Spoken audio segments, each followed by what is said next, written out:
1 जनवरी 1948 जम्मू कश्मीर पर पाकिस्तान के इन्वेशन के बाद भारत और पाकिस्तान के बीच जम्मू कश्मीर की सरजमी पर भयानक जंग जारी थी। भारतीय सेना ने पाकिस्तान के कबायलियों और उसकी सेना को जम्मू कश्मीर के एक बड़े हिस्से से पीछे धकेल दिया था। भारतीय सेना तेज रफ्तार से जीत की तरफ बढ़ रही थी, लेकिन तभी दिल्ली से आए एक फैसले ने सब कुछ एक झटके में पलट दिया। प्राइम मिनिस्टर जवाहरलाल नेहरू जम्मू कश्मीर के मुद्दे को यूनाइटेड नेशंस में ले गए और यूएन ने इस मामले को सुलझाने के बजाय इसमें ऐसी गांठ डाल दी जो आज तक नहीं खुल सकी। भारत का कानूनी हक होने के बावजूद जम्मू कश्मीर का 1/3 हिस्सा पाकिस्तान ने हड़प लिया और तब से ये हिस्सा भारत के नक्शे पर तो है, लेकिन जमीनी हकीकत में ये पाकिस्तान ऑक्यूपाइड कश्मीर यानी POK है। पाकिस्तान POK के एक हिस्से को आजाद जम्मू एंड कश्मीर कहता है, लेकिन हकीकत यह है कि इस कब्जे के बाद वहाँ आजादी नाम की कोई चीज नहीं बची। वहाँ की जनता आज भी पाकिस्तानी मिलिट्री और ISI के जुल्म के साये में जी रही है। जो सत्ता के खिलाफ मुंह खोलता है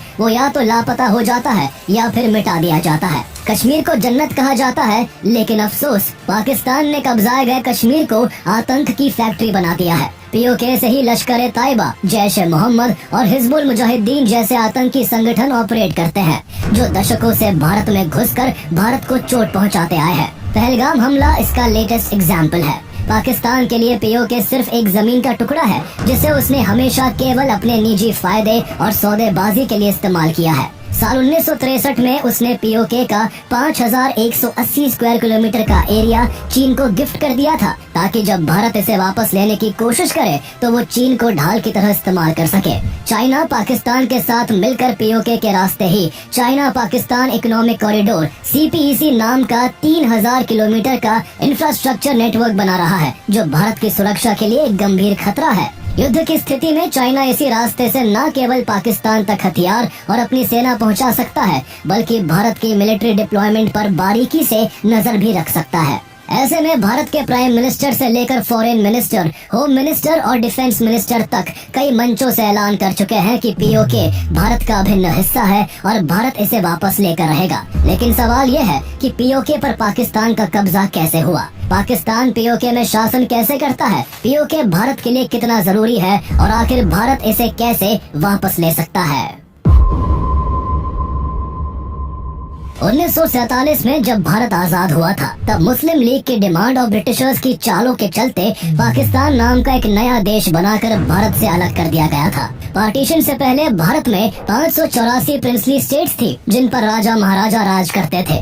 इन रियासतों को आजादी के समय 3 ऑप्शंस दिए गए थे, या तो वो भारत में शामिल हो सकते थे, या पाकिस्तान का हिस्सा बन सकते थे, या फिर खुद को एक इंडिपेंडेंट नेशन भी घोषित कर सकते थे। रियासतों को भारत में शामिल करना एक बहुत बड़ा डिप्लोमेटिक चैलेंज था, लेकिन सरदार वल्लभ भाई पटेल की सूझबूझ और स्ट्रेटजी से 562 रियासतें इंस्ट्रूमेंट ऑफ एक्सेशन साइन कर भारत का हिस्सा बन गई थी। लेकिन इस पूरे प्रोसेस में सबसे बड़ी और सबसे पेचीदा रियासत जम्मू और कश्मीर थी। 2 लाख स्क्वायर किलोमीटर से भी ज्यादा में फैला हुआ ये राज्य न सिर्फ बड़ा था, बल्कि रणनीतिक तौर पर भी बेहद जरूरी था।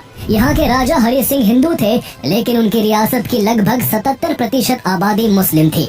ऐसे में हरि सिंह न तो पाकिस्तान का हिस्सा बनना चाहते थे और न ही भारत के साथ जाना चाहते थे। उन्होंने जम्मू एंड कश्मीर को एक इंडिपेंडेंट स्टेट बनाए रखने का फैसला किया, लेकिन पाकिस्तान जो उनके साथ पहले स्टैंड स्टिल एग्रीमेंट एक्सेप्ट कर चुका था, उसने धीरे धीरे हरि सिंह पर पाकिस्तान में शामिल होने के लिए दबाव बनाना शुरू कर दिया। कभी धमकी दी तो कभी डिप्लोमेटिक चालें चली, लेकिन जब कुछ नहीं बना तो पाकिस्तान ने अपने असली चेहरे का नकाब हटा दिया। 22 अक्टूबर 1947 को पाकिस्तान ने हजारों की तादाद में कबायली लड़ाकों और अपनी सेना के साथ मिलकर जम्मू कश्मीर पर हमला कर दिया।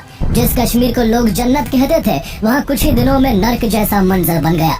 हजारों निर्दोष लोगों को बेरहमी से मार दिया गया, शहर के शहर जला दिए गए, कश्मीर में हर तरफ लाशें बिछ गईं। पाकिस्तानी घुसपैठियों ने बारामुल्ला जैसे कई इलाकों में वो आतंक मचाया कि इंसानियत भी शर्मसार हो जाए। वक्त बड़ी तेजी से निकलता जा रहा था और जम्मू कश्मीर पाकिस्तान की तरफ रेत की तरह फिसलता जा रहा था। हरि सिंह को अब समझ आ गया था कि न्यूट्रल रहना पॉसिबल नहीं है।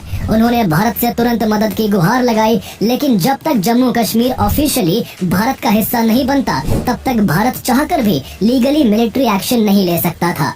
इसलिए वक्त की नजाकत को समझते हुए 26 अक्टूबर 1947 को महाराजा हरि सिंह ने इंस्ट्रूमेंट ऑफ एक्सेशन पर दस्तखत कर दिए, जिसके बाद जम्मू एंड कश्मीर आधिकारिक रूप से भारत का हिस्सा बन गया। अब जम्मू एंड कश्मीर पर होने वाला हर हमला भारत की सॉवरेनिटी पर हमला था, इसलिए इंडियन आर्मी बिना देरी किए 27 अक्टूबर को कश्मीर पहुंच गई। कई महीनों तक युद्ध चलता रहा और भारतीय सेना ने अपनी ब्रेवरी और स्ट्रेटेजी से न सिर्फ पाकिस्तानी कबायलियों और सैनिकों को रोक दिया, बल्कि उन्हें कश्मीर के एक बड़े हिस्से से उल्टे पांव लौटने पर मजबूर कर दिया। ऐसा लग रहा था कि अगर यूं ही युद्ध चलता रहा तो भारत जल्द ही पाकिस्तानी घुसपैठियों को जम्मू कश्मीर से पूरी तरह खदेड़ने में कामयाब हो जाएगा। लेकिन तभी भारत की तरफ से इतिहास की सबसे बड़ी रणनीतिक गलती होती है, जिससे कश्मीर का मुद्दा ऐसा उलझ जाता है कि वो आज तक नहीं सुलझ सका। प्राइम मिनिस्टर जवाहरलाल नेहरू ये मुद्दा 1 जनवरी 1948 को यूनाइटेड नेशंस में ले जाते हैं और यहीं से कश्मीर का मामला और भी पेचीदा हो जाता है, जिसे पाकिस्तान ने फिर इंटरनेशनलाइज भी किया। यूएन के हस्तक्षेप से 1 जनवरी 1949 को दोनों देशों ने युद्ध विराम पर सहमति जता दी। सीज फायर लाइन वहीं पर तय हुई जहां दोनों देशों की सेनाएं उस वक्त खड़ी थी। इसका नतीजा ये हुआ कि भारत के हिस्से जम्मू कश्मीर का सिर्फ 65% हिस्सा ही आया और बाकी 35% हिस्सा पाकिस्तान के कब्जे में चला गया, जिसे आज हम Pakistan occupied Jammu and Kashmir POJK या POK के नाम से जानते हैं। यूएन ने रेजोल्यूशन 47 पारित करते हुए पाकिस्तान को अपने सभी ट्रूप्स और ट्राइबल इन्वेडर्स को जम्मू एंड कश्मीर से हटाने का आदेश दिया था, ताकि जम्मू एंड कश्मीर में फेयर एंड फ्री प्लेबिसाइट हो सके और वहां की जनता तय कर सके कि वो भारत का हिस्सा बने रहना चाहते हैं या पाकिस्तान में शामिल होना चाहते हैं। लेकिन पाकिस्तान ने अपनी सेना वहां से हटाने के बजाय POK में मिलिट्री प्रेजेंस और चरमपंथ को और मजबूती देने का काम किया, जिसका नतीजा ये हुआ कि आज तक वो प्लेबिसाइट नहीं हो सका है। 1971 के इंडिया पाकिस्तान वॉर के बाद 2 जुलाई 1972 को भारत और पाकिस्तान के बीच शिमला एग्रीमेंट हुआ, जिसमें दोनों देशों ने इस मुद्दे को शांति और बातचीत के जरिए बिना किसी और देश की मध्यस्थता से सुलझाने का वादा किया। इसी के साथ सीज फायर लाइन को लाइन ऑफ कंट्रोल यानी LOC का नाम दे दिया गया, जो आज तक वास्तविक सीमा के रूप में मान्य है। पाकिस्तान के कब्जे में जम्मू कश्मीर का जो इलाका है उसे उसने 2 हिस्सों में बांट रखा है। पहला हिस्सा पाकिस्तान ऑक्यूपाइड कश्मीर है, जिसे पाकिस्तान आजाद जम्मू एंड कश्मीर AJK कहता है, और दूसरा हिस्सा गिलगित बाल्टिस्तान है। AJK करीब 13,297 स्क्वायर किलोमीटर में फैला हुआ है और यहाँ लगभग 40 लाख लोग रहते हैं। पाकिस्तान बहुत चालाकी से इस हिस्से में पिछले कई दशकों से अपने एक्स सर्विसमैन पंजाबियों और पठानों को बसाता रहा है, ताकि यहाँ की डेमोग्राफी चेंज हो जाए और भविष्य में अगर बाय चांस कोई प्लेबिसाइट होता है तो उसे इसका फायदा मिल सके। यही वजह है कि खुद को कश्मीरी कहने वाली यहाँ की आबादी में से केवल 5% लोगों को ही कश्मीरी भाषा की समझ है, जबकि भारत के जम्मू कश्मीर में 53% लोग कश्मीरी बोलते हैं। पाकिस्तान दिखावे के लिए इस हिस्से को आजाद कश्मीर कहता है और कहने के लिए ये एक सेल्फ गवर्निंग स्टेट भी है, जिसका इंटरिम कॉन्स्टिट्यूशन है और जहां प्राइम मिनिस्टर से लेकर प्रेसिडेंट तक सब अलग चुने जाते हैं। लेकिन सच्चाई ये है कि ये सिर्फ एक दिखावटी सरकार होती है, जिसकी लगाम पाकिस्तान की सरकार के हाथ में होती है। यहाँ तक कि यहाँ सिर्फ वही पार्टी या व्यक्ति चुनाव में हिस्सा ले सकता है जो पाकिस्तान से वफादारी की कसम खाता है। यहाँ का प्रेसिडेंट जब अपने पद की शपथ लेता है तो उसे कहना पड़ता है कि वो हमेशा पाकिस्तान के लिए लॉयल रहेगा। ये ताज्जुब की ही बात है कि पाकिस्तान जिस हिस्से को आजाद कहता है वो वहाँ के नेताओं और लोगों को हाशिए पर रखता है। पाकिस्तान ऑक्यूपाइड जम्मू एंड कश्मीर का दूसरा हिस्सा गिलगित बाल्टिस्तान है, जो POJK के पूरे एरिया का 85% हिस्सा है और 72,000 स्क्वायर किलोमीटर में फैला हुआ है। यहाँ करीब 23 लाख की आबादी रहती है और ये इलाका 14 जिलों में बटा हुआ है। यहाँ की ज्यादातर आबादी बुरुशस्की, शीना और खोवर जैसी लोकल भाषाएं बोलती है और उर्दू का चलन यहाँ तब शुरू हुआ था जब पाकिस्तान ने इस इलाके पर कब्जा किया था। ये एक शिया मेजोरिटी रीजन है, जबकि पाकिस्तान एक सुन्नी मेजोरिटी देश है, जिस वजह से यहाँ बहुत से मौकों पर रिलीजियस कॉन्फ्लिक्ट्स होते रहते हैं। गिलगित बाल्टिस्तान को पाकिस्तान की फेडरल गवर्नमेंट कंट्रोल करती है।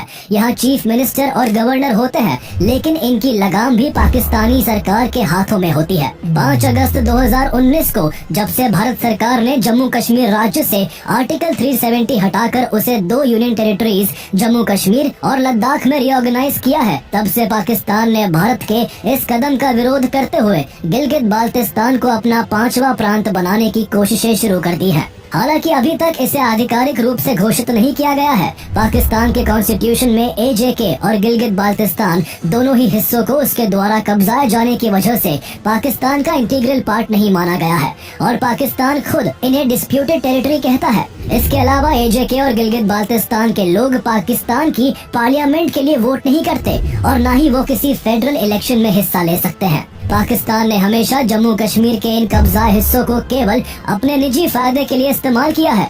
इसका सबसे बड़ा एग्जाम्पल साल 1963 में देखने को मिला, जब पाकिस्तान ने एक अग्रीमेंट के तहत गिलगित बाल्टिस्तान की शख्सगाम वैली का करीब 5180 स्क्वायर किलोमीटर का इलाका चीन को सौंप दिया। ये जमीन सौंपने का कोई साधारण मामला नहीं था, बल्कि ये एक सोची समझी रणनीति का हिस्सा था। पाकिस्तान ने इतना बड़ा इलाका चीन को सौंप कर उसके लिए जम्मू कश्मीर के अंदरूनी मामले में घुसने का दरवाजा खोल दिया, ताकि भारत अगर कभी POK को वापस लेने की कोशिश करे तो उसे सिर्फ पाकिस्तान का ही नहीं चीन का भी सामना करना पड़े।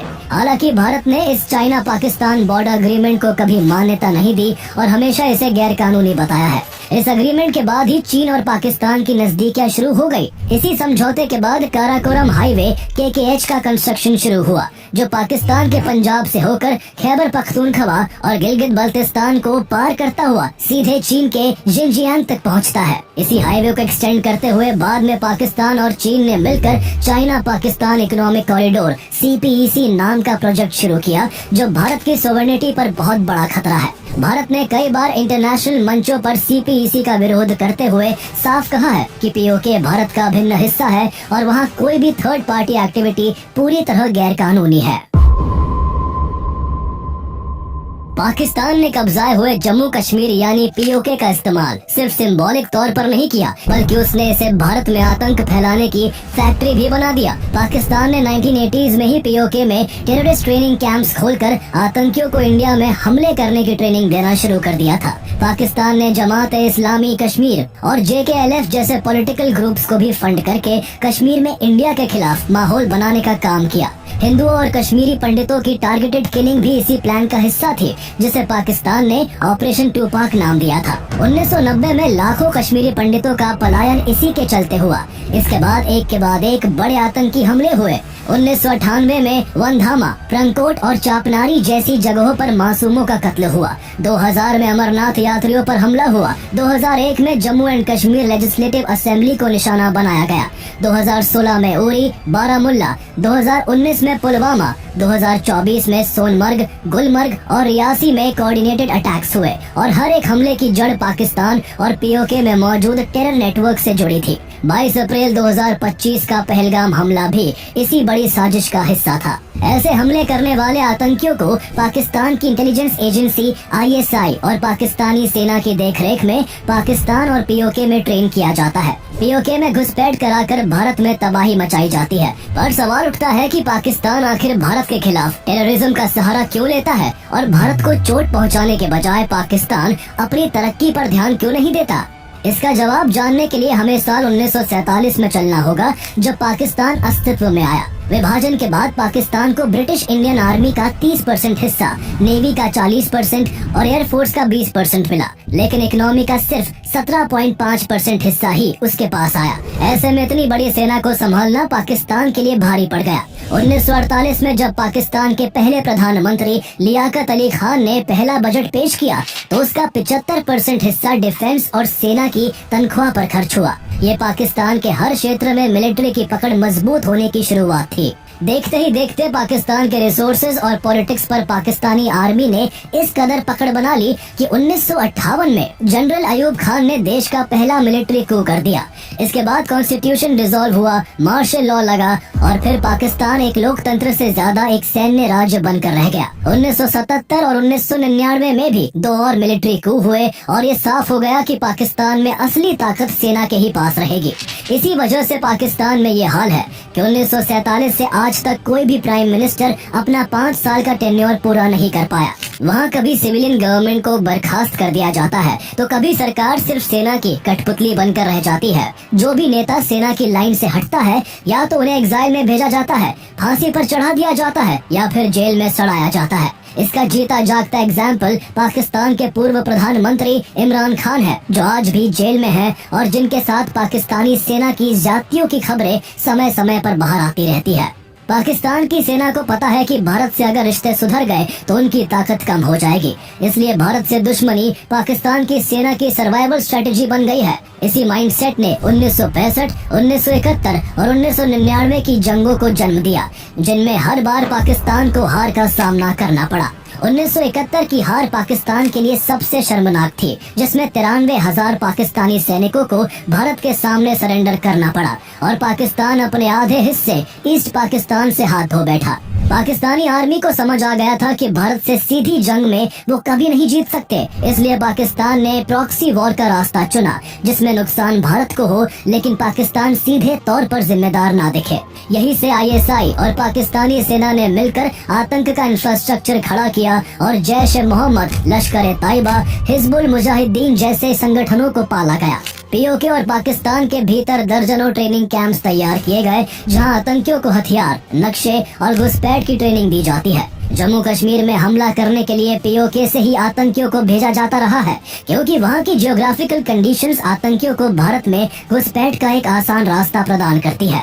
यहाँ मौजूद घाटियों, पहाड़ों, घने जंगलों और कमजोर फेंसिंग वाली LOC से होकर आतंकी आराम से भारत में दाखिल हो जाते हैं और आम नागरिकों और भारतीय सेनाओं को निशाना बनाते हैं। ये पाकिस्तान की लो कॉस्ट हाई इम्पैक्ट रणनीति है, जिसके तहत इस तरह के हमलों से पाकिस्तान को कोई बड़ा नुकसान नहीं होता। उसके केवल कुछ आतंकी मारे जाते हैं, लेकिन भारत को जान माल का भारी नुकसान झेलना पड़ता है। हर हमले के बाद पाकिस्तान उससे हाथ झाड़कर खुद को बचाने की कोशिश करता है। जब भारत आतंकियों को मारने के लिए सर्जिकल स्ट्राइक या एयर स्ट्राइक करता है, तो पाकिस्तान अपनी सॉवरेनिटी का रोना रोकर दुनिया भर में विक्टिम कार्ड खेलने लगता है। POK में कई ऐसे मदरसे भी चलाए जाते हैं, जहां बच्चों को जिहाद और भारत से नफरत की तालीम दी जाती है।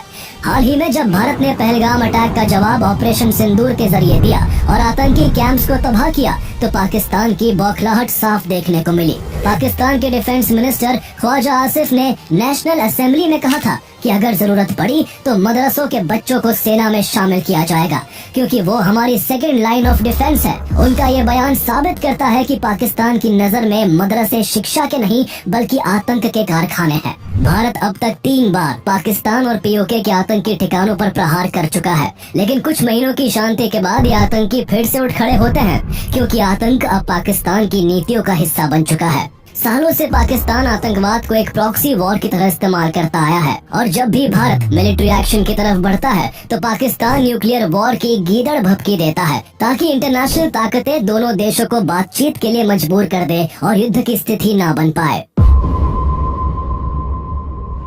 भारत में पाकिस्तान की तरफ से लगातार हो रही आतंकवादी गतिविधियों पर फुल स्टॉप लगाने के लिए POK का भारत में दोबारा मिलना बेहद जरूरी है। जब तक जम्मू कश्मीर का यह हिस्सा पाकिस्तान के कब्जे में रहेगा, पाकिस्तान अपनी हरकतों से बाज नहीं आएगा। अगर POK फिर से भारत से जुड़ जाता है तो वहाँ की स्थिति इंडियन अथॉरिटीज के कंट्रोल में आ जाएगी।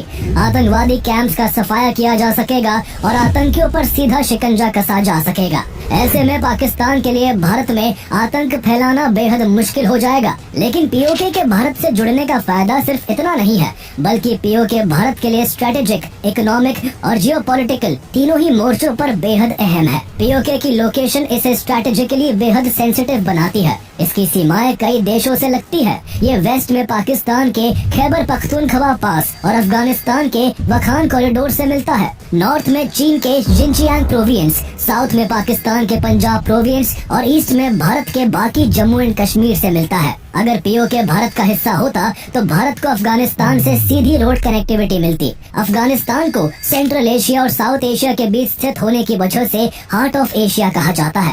इतिहास में खैबर और बोलन पासेस के जरिए भारत और अफगानिस्तान के बीच एक जबरदस्त व्यापारिक और सांस्कृतिक कनेक्शन रहा है। लेकिन आज भारत को अफगानिस्तान और सेंट्रल एशिया में घुसने के लिए काफी हद तक पाकिस्तान के ट्रांजिट रूट्स पर निर्भर रहना पड़ता है, जो न केवल मुश्किल है बल्कि दोनों देशों के बीच तनाव के कारण अक्सर बंद ही रहते हैं। पीओके सेंट्रल एशियन कंट्रीज जैसे ताजिकिस्तान और अन्य ऑयल गैस रिच देशों के बेहद करीब है।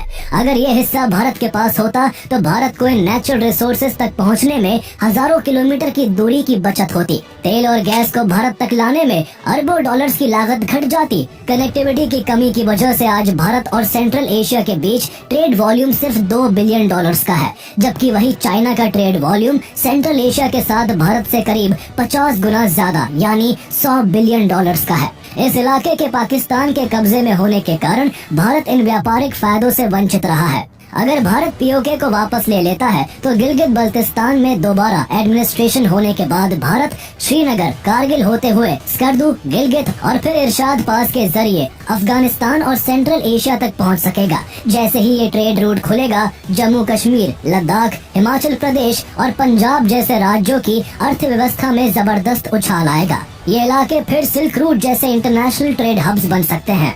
लेकिन हकीकत में ये सब इतना आसान नहीं है। पाकिस्तान और चीन की सबसे बड़ी चाल China Pakistan economic corridor (CPEC) है। ये 60 बिलियन डॉलर से भी ज्यादा का 3000 किलोमीटर लंबा इंफ्रास्ट्रक्चर प्रोजेक्ट है, जो चीन के काशगर शहर से शुरू होता है और गिलगित बल्तिस्तान से होते हुए बलोचिस्तान के ग्वादर पोर्ट तक जाता है। इस प्रोजेक्ट के जरिए चाइना और पाकिस्तान एक दूसरे से हाईवे, रेलवे और पाइपलाइन के जरिए स्ट्रेटेजिक और इकोनॉमिक रूप से बंधते जा रहे हैं। चीन और पाकिस्तान 2030 तक इस प्रोजेक्ट को कंप्लीट करना चाहते हैं, जिसके बाद चाइना को ग्वादर पोर्ट से मिडिल ईस्ट, अफ्रीका और इंडियन ओशन में एक आसान एक्सेस मिल जाएगा। यहाँ से वो इंडियन नेवी की भी हर एक्टिविटी पर नजर रख सकता है, जिससे भारत की समुद्री रणनीतिक पकड़ पर बड़ा खतरा पैदा हो सकता है। आज चाइना के तियानजिन पोर्ट से पर्शियन गल्फ तक का समुद्री रास्ता लगभग 13,000 किलोमीटर लंबा है, जो स्ट्रेट ऑफ मलाका से होकर गुजरता है और भारत के अराउंड घूमता है। लेकिन CPEC के जरिए ये दूरी घटकर सिर्फ 2000 किलोमीटर की सड़क यात्रा बनकर रह जाएगी। चीन और पाकिस्तान की ये पूरी रणनीति पीओके पर आधारित है और यही वजह है कि पीओके का भारत से अलग होना भारत के लिए सबसे बड़ी रणनीतिक चुनौती है। जहां चीन और पाकिस्तान मिलकर भारत की जमीन पर सड़कें बना रहे हैं, टनल्स खोद रहे हैं और इंफ्रास्ट्रक्चर खड़ा कर रहे हैं, तो वही भारत को सेंट्रल एशिया से जुड़ने के लिए ईरान में चाबहार बंदरगाह पर बड़ा इन्वेस्टमेंट करना पड़ रहा है। इसका मकसद ईरान और अफगानिस्तान के जरिए सेंट्रल एशिया और मिडिल ईस्ट तक एक ऑल्टरनेट ट्रेड रूट बनाने का है। लेकिन इस रूट को पूरी तरह विकसित करने में भारत को कई कानूनी अड़चनों और ईरान की राजनीतिक अस्थिरता का सामना करना पड़ रहा है। इसलिए अगर भारत को रीजनल ट्रेड, पॉलिटिकल इन्फ्लुएंस और स्ट्रेटेजिक डेप्थ हासिल करनी है तो सबसे जरूरी कदम पीओके को फिर से भारत में मिलाना है। इसके अलावा पीओके में भारत के लिए वाटर रिसोर्सेज एक और छुपा हुआ खजाना है। सिंधु नदी और उसकी सहायक नदियां इस क्षेत्र से होकर गुजरती है, जो हाइड्रो इलेक्ट्रिक पावर जनरेशन के लिए बेहद अनुकूल है। अगर पीओके भारत के पास होता है तो यहाँ बड़ी संख्या में डैम्स और पावर प्रोजेक्ट स्थापित किए जा सकते हैं, जो यहाँ की तरक्की का जरिया बनकर भारत की ऊर्जा जरूरतों को काफी हद तक पूरा कर सकते हैं। पीओके का भारत में दोबारा शामिल होना न सिर्फ भारत की सुरक्षा के लिए जरूरी है, बल्कि ये हमारे strategic interest, trade potential, energy needs और रीजनल इन्फ्लुएंस के लिए भी क्रिटिकल है। लेकिन सवाल उठता है कि आखिर भारत पीओके को कैसे वापस हासिल कर सकता है। पीओके को वापस लेने के लिए भारत एक मल्टी प्रोंग्ड स्ट्रैटेजी अपना सकता है, जिसमें डिप्लोमेटिक प्रेशर, पाकिस्तान में इंटरनल अनरेस्ट, पीओके में पब्लिक अपराइजिंग और कैलकुलेटेड मिलिट्री एक्शन जैसी चीजों को साथ लेकर चलना पड़ेगा। आज पाकिस्तान के अंदर हालात पहले से कहीं ज्यादा कमजोर है। बलोचिस्तान में आजादी की मांग तेज हो चुकी है। ये इलाका पाकिस्तान की 44% जमीन घेरता है और नेचुरल रिसोर्सेज से भरपूर है, लेकिन वहाँ की जनता को न तो उसके संसाधनों का हक मिला और न ही वहाँ कोई विकास हुआ। पाकिस्तान की हुकूमत वहाँ सिर्फ लूट और दमन करती रही है। इसी का नतीजा है कि आज बलूच लोग पाकिस्तान से पूरी तरह आजादी चाहते हैं। बलोच लीडर मीर यार बलोच ने हाल ही में पाकिस्तान से इंडिपेंडेंस की घोषणा करते हुए ऐलान किया है, we are not Pakistani, we are Balochistani. उन्होंने भारत से समर्थन मांगा और न्यू दिल्ली में एक बलोच एम्बेसी खोलने की भी मांग रखी। इसी के साथ बलोच लिबरेशन आर्मी ने पाकिस्तान की नाक में दम कर रखा है। BLA ने हाल ही में पाकिस्तान के खिलाफ खुला मोर्चा खोलते हुए ऑपरेशन हीरो 2.0 की शुरुआत की है, जिसके तहत पाकिस्तान की 58 मिलिट्री पोस्ट और सिक्योरिटी इंफ्रास्ट्रक्चर पर 78 से ज्यादा हमले किए जा चुके हैं। वहाँ कभी ट्रेन को हाईजैक कर लिया जाता है तो कभी पाकिस्तानी सैनिकों के कॉन्वॉय को बम धमाकों और गोली पोर्टफोलियो से निशाना बनाया जाता है। ये भारत के लिए एक स्ट्रेटेजिक अपॉर्चुनिटी है। भारत अपनी इंटेलिजेंस और कोवर्ट सपोर्ट से इस आंदोलन को और भी संगठित कर सकता है। अगर बलूचिस्तान पाकिस्तान से अलग होता है तो पाकिस्तान के इकोनॉमिक और स्ट्रेटेजिक बैकबोन टूट जाएगी, क्योंकि वहाँ के ग्वादर और मारा और पासरी जैसे पोर्ट्स सेंट्रल एशिया के लिए सबसे क्रिटिकल सी ट्रेड रूट्स है। सिर्फ बलूचिस्तान ही नहीं, खैबर पख्तूनख्वा और सिंध के कुछ इलाकों में भी आजादी की मांगे जोर पकड़ रही है। अगर ये तीनों मोर्चे एक साथ जल उठे तो पाकिस्तान इंटरनल केओस में उलझ जाएगा और ऐसे समय में भारत चौतरफा दबाव बनाकर पीओके के मुद्दे पर पाकिस्तान को पूरी तरह आइसोलेट कर सकता है। इसके साथ ही भारत को इंटरनेशनल डिप्लोमेसी का इस्तेमाल करते हुए पाकिस्तान की कमजोर अर्थव्यवस्था पर प्रहार करना होगा। पाकिस्तान आज पूरी तरह से आईएमएफ और चीन के कर्ज पर टिका हुआ है। पाकिस्तान की सरकार एक तरफ टेररिज्म को स्पॉन्सर करके भारत में आतंक फैलाती है, दूसरी ओर वो खुद को बेचारा दिखाकर बड़ी चालाकी से आईएमएफ जैसे संस्थानों को कर्ज देने के लिए मना लेती है। ऐसे में भारत आईएमएफ के पावरफुल सदस्य देशों को पाकिस्तान की आतंकवाद समर्थन नीति दिखाकर कन्विंस कर सकता है, ताकि पाकिस्तान को फ्यूचर में कोई भी लोन ना मिले। FATF पहले ही पाकिस्तान को 3 बार ग्रे लिस्ट में डाल चुका है। हालांकि 2022 में वो इससे बाहर निकल गया था, इसलिए भारत को फिर से पाकिस्तान की टेररिज्म फंडिंग और भारत में हुए हमलों के सबूत FATF में पेश करके उसे ग्रे लिस्ट में डालने की कोशिश करनी होगी। अगर ये होता है तो पाकिस्तान पर इंटरनेशनल फाइनेंशियल रेस्ट्रिक्शंस और भी सख्त हो जाएंगी। और जब एक तरफ देश में इंटरनल रिबेलियन होगा तो दूसरी तरफ इकोनॉमी भी ध्वस्त हो रही होगी। तब पाकिस्तान की जनता ही अपनी सरकार के खिलाफ सड़कों पर उतर आएगी और ये वही समय होगा जब भारत अपने मिशन को पूरा करने के लिए सही जियोपॉलिटिकल एनवायरनमेंट हासिल कर चुका होगा। जब पाकिस्तान अपने ही इंटरनल क्राइसिस में उलझा हुआ होगा तब भारत के लिए पीओके में रणनीतिक बढ़त लेने का बेहतरीन मौका हो सकता है। पीओके में भी पाकिस्तान के लिए हालात बहुत खराब है। वहाँ पिछले कुछ सालों से पाकिस्तान विरोधी प्रदर्शन लगातार तेज होते जा रहे हैं। लोगों का गुस्सा सिर्फ पाकिस्तान की नीतियों पर नहीं बल्कि उसके दोहरे रवैये और भेदभाव के खिलाफ भी है। पाकिस्तान की इकोनॉमी आज बुरी तरह चरमरा चुकी है। महंगाई इतनी बढ़ गई है कि लोगों के लिए 2 वक्त की रोटी जुटाना भी मुश्किल हो गया है। शुरू में पाकिस्तान सरकार ने गेहूं और आटे पर सब्सिडी दी जो पीओके में भी लागू थी, लेकिन कुछ ही महीनों में ये सब्सिडी वहां से हटा ली गई। इससे लोगों में जबरदस्त गुस्सा फूटा और पीओके की सड़कों पर सरकार विरोधी प्रदर्शन शुरू हो गए। इस आक्रोश को देख पाकिस्तान सरकार को ये सब्सिडी दोबारा चालू करनी पड़ी, लेकिन वहाँ के लोगों का गुस्सा यही नहीं थमा, क्योंकि पीओके में बिजली की हालत भी बदतर है। पाकिस्तान की टोटल 20% इलेक्ट्रिसिटी पीओके के मांगला डैम से पैदा होती है, लेकिन फिर भी वहाँ की जनता को सिर्फ 30% सप्लाई दी जाती है और बाकी की बिजली पाकिस्तान अपने पंजाब को सप्लाई करता है। इसके चलते पीओके में 12-12 घंटों की पावर कट होती है और इस पर भी भारी भरकम बिजली बिल होते हैं, जिन पर टैक्सेस इतने ज्यादा है कि कुछ लोगों की आधी से ज्यादा कमाई इसी में चली जाती है। इन सभी कारणों के चलते 2023 से अब तक वहाँ मैसिव प्रोटेस्ट हो चुके हैं। वहाँ कभी पाकिस्तान सरकार के डिस्क्रिमिनेशन के खिलाफ आजादी के नारे लगते हैं तो कभी भारत से मदद की मांग की जाती है। कई बार ये प्रोटेस्ट हिंसा का रूप भी ले चुके हैं। कभी जनता ने पाकिस्तान के खिलाफ आक्रोश में किसी पुलिसकर्मी की जान ले ली तो कभी किसी SDM को भीड़ में पीटकर उसके कपड़े तक फाड़ दिए। पीओके में ह्यूमन राइट्स वायलेशन भी एक बहुत बड़ा मुद्दा है। Human rights commission of Pakistan ने खुद माना है कि पाकिस्तान इंटेलिजेंस एजेंसी ISI यहाँ प्रेस और प्रो इंडिपेंडेंस ग्रुप्स की निगरानी करती है और पाकिस्तान के खिलाफ बोलने पर लोगों को या तो अरेस्ट कर लिया जाता है या मार दिया जाता है या फिर कहीं गायब कर दिया जाता है। पीओके की जनता पाकिस्तान सरकार के भेदभावपूर्ण रवैये, सेना के अत्याचार और बढ़ती महंगाई से अब तंग आ चुकी है।